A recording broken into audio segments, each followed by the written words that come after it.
మహబూబాబాద్ జిల్లా నుండి ఒక ప్రకృతి విషాదం మనల్ని కలిసివేస్తోంది.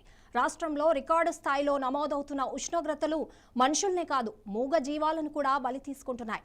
కే సముద్రం మండలంలో ఎండవేడికి తట్టుకోలేక వందలాది గబ్బిలాలు ప్రాణాలు కోల్పోతున్నాయి. మహబూబాబాద్ జిల్లా కే సముద్రం మండలం కోటిపల్లి గ్రామంలో ఈ హృదయ విదారక దృశ్యాలు కనిపిస్తాయి. గత 4-5 రోజులుగా బగబగా మండుతున్న ఎండలు, తీవ్రమైన వడగాల్పులకు గబ్బిలాలు పిట్టల్లా రాలిపోతున్నాయి.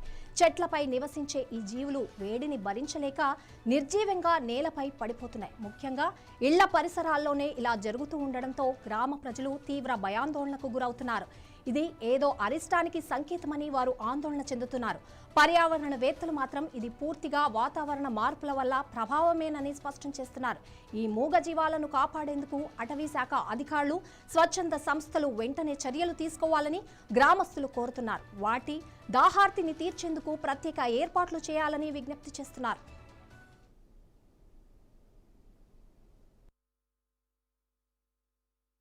జిల్లా ఇనుగుర్తి మండలం కోమటిపల్లి గ్రామం లోపల ఉన్నటువంటి యొక్క పురాతనమైనటువంటి మర్రి చెట్లపై అనేక సంవత్సరాలుగా మా గ్రామం లోపల గబ్బిలాలు నివసిస్తూ ఉండడం జరుగుతుంది. మరి ఈ యొక్క గబ్బిలాలు నివసించే క్రమం లోపల వాటికి నీరు, ఆహారం అనేటువంటి విపరీతంగా దొరికే ఈ క్రమం లోపల ఈరోజు 46 డిగ్రీలు 47 డిగ్రీల ఉష్ణోగ్రతతోటి ఎండలు తీవ్రమైన పరిస్థితుల లోపల ఈ యొక్క గబ్బిలాలు గ్రామ నివాసాలలోకి వచ్చి చనిపోవడం జరుగుతుంది.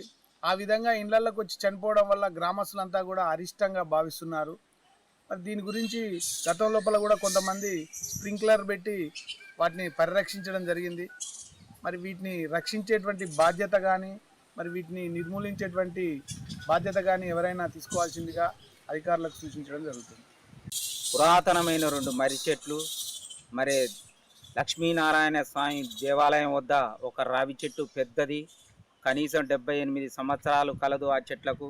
వాటి మీద కొన్నేళ్ల నుంచి ఈ యొక్క గబ్బిలాలు ఆ 3-4 చెట్లపైనే నివసిస్తున్నాయి.